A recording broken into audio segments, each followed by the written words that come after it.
Hello, white people. Can therapy help white people work on race issues?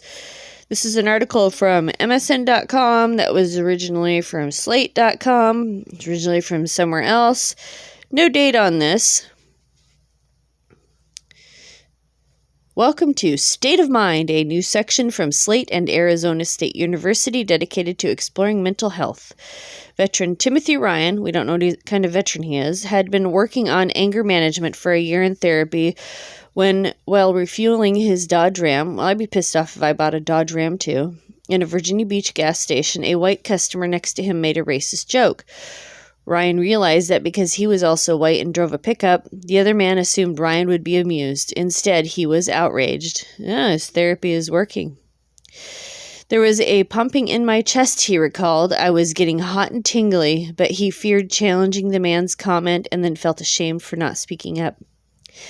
Later that week, Ryan brought the experience to therapy, where he began to sort through his response. Ryan is an example of how some white people are bringing issues related to race to therapy. This sounds pretty fake to me. A man who's a veteran. Well, if you got some issues, but this is kind of extreme. Though therapists say that such work with white clients isn't common, Oakland-based therapist Jill Salka, probably a Berg, who conducts clinical trainings on whiteness in the Bay Area, said that professional communities exploring these issues have been developing for several years, and the trend has increased since the summer of 2020 racial justice protests, when many more white Americans began to realize the urgency of having deeper conversations about race. The question is, are therapists also ready to have these conversations? According to Zuckerberg and the 8 other therapists I interviewed who've done this race work with white people, if they're brainwashing. If their clients bring up race, it's usually because interpersonal experiences with people of unfortunate color surface deeper psychological issues.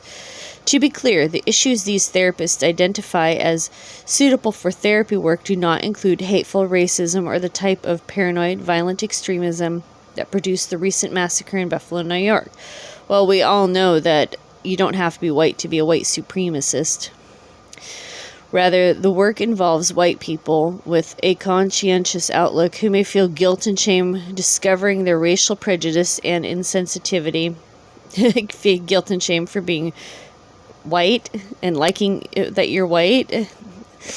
Yeah, okay, that therapy is working. Harbor feelings of superiority. Well, we do have feelings of superiority. We built white society. We built Western culture. Sorry, people of unfortunate color.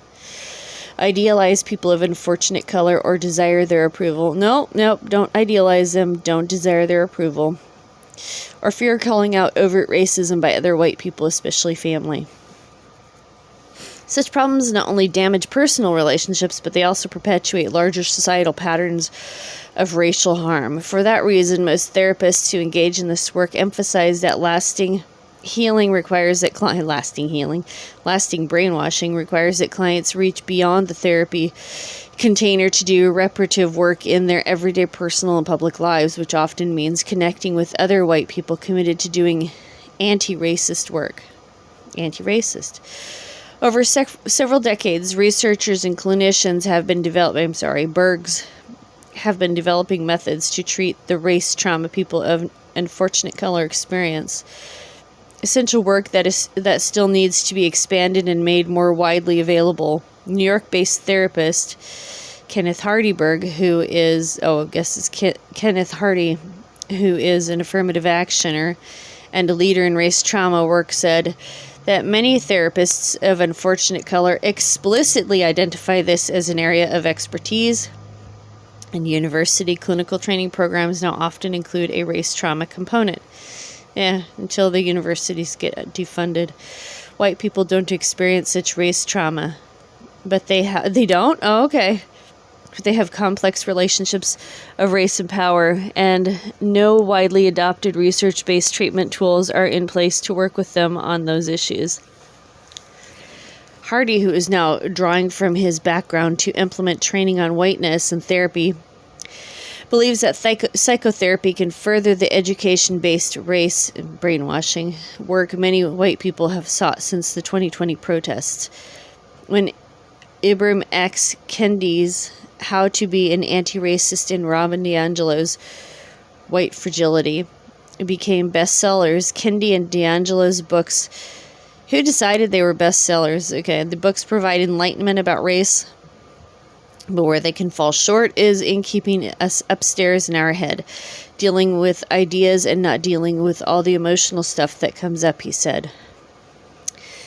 David Drewstrup, a white therapist and PhD candidate in counseling psychology at the University of Iowa, worked with a woman who came to therapy because she felt isolated during the summer 2020 lockdowns and protests.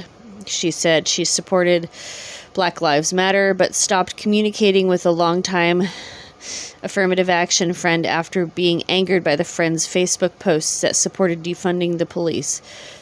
Drewstrup took a dual approach, exploring both the client's fixed political assumptions about policing and her relationship choice to stop contacting a close friend. When the client expressed interest in reading more about race and policing, Drewstrup gave her a copy of James Baldwin's A Report from Occupied Territory. She began to look at policing more from her friend's perspective and then decided to speak about policing in an Iowa City Council meeting on Zoom, leading her to reconnect with her friend, leading her to be brainwashed. Finding this hook nose for white clients to connect concerns about white racism to their own lives is essential for long-term buy-in, or brainwashing, Drewstrup said.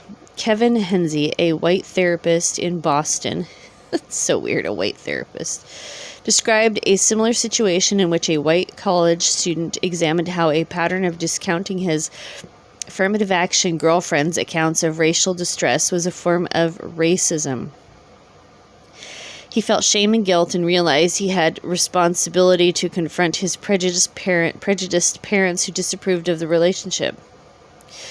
Everybody should disapprove of an interracial relationship, and especially if it's going to create children. If not, just who cares? But it's a bad example for young people. You always have to. You're an example for the younger generation, but I don't know. These people are crazy. They probably live in a densely populated area where it's popular to hate Trump and hate themselves. Anti-racism happens in relationships, Henze said. To take root, there have been interpersonal relationships where the new way of doing race and being white is held. Henze also encouraged the student to join a multicultural activist community on campus so that the therapy work wouldn't be limited to just improving his individual relationship. Identifying details of both the clients have been changed to protect their privacy. Oh, isn't that nice of them?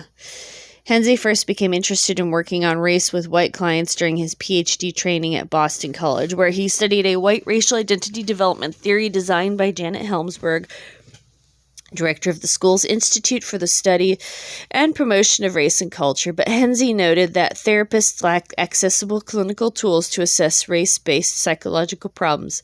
If a client comes in with depression, I could administer a questionnaire, relay the scores, get their input, and then fill in for them the common symptoms of depression, he said. You're just put in a box. But if a client comes in and says the country is fading away and they're concerned about their immigrant next-door neighbors, it's not acceptable for me to hand out a screening tool for racial bias. Is that racial bias if you're concerned about the shitholers living next to you? Okay. These therapists agree that the most important training tool to support his work is their own racial self-investigation. You have to engage in a process of self-interrogation. Already explained. What does it mean to you personally to be white? What the fuck? What does it mean personally to you to be white?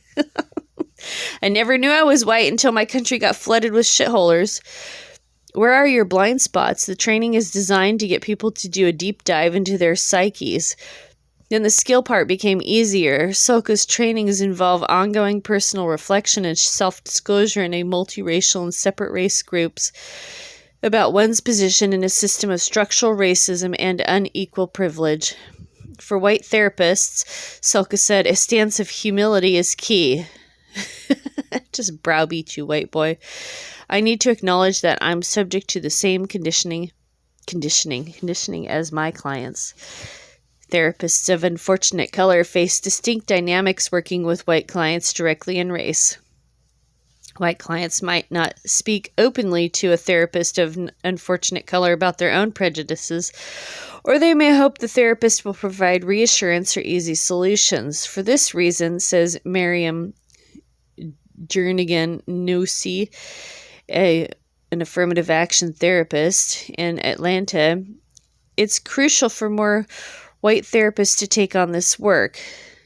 If we know that white people will be more comfortable talking in uncensored ways to help facilitate this work, we have to make sure white clinicians are comfortable with talking about race and sitting with those views, Jernigan Nussi said. Ultimately, the most important factor in promoting healing may be the therapist's comment to deeply self-examine my vision, Jernigan Nussi said, is that such training becomes a norm for everyone. Yeah, they're only going to be able to get to people who are psychologically damaged, who are under stress, who just don't have any self-defense. That's unfortunate. Oh boy, this is so nutty, isn't it? All right, white people, that's the damage for now. Thank you so much for listening. I look forward to your thoughts below.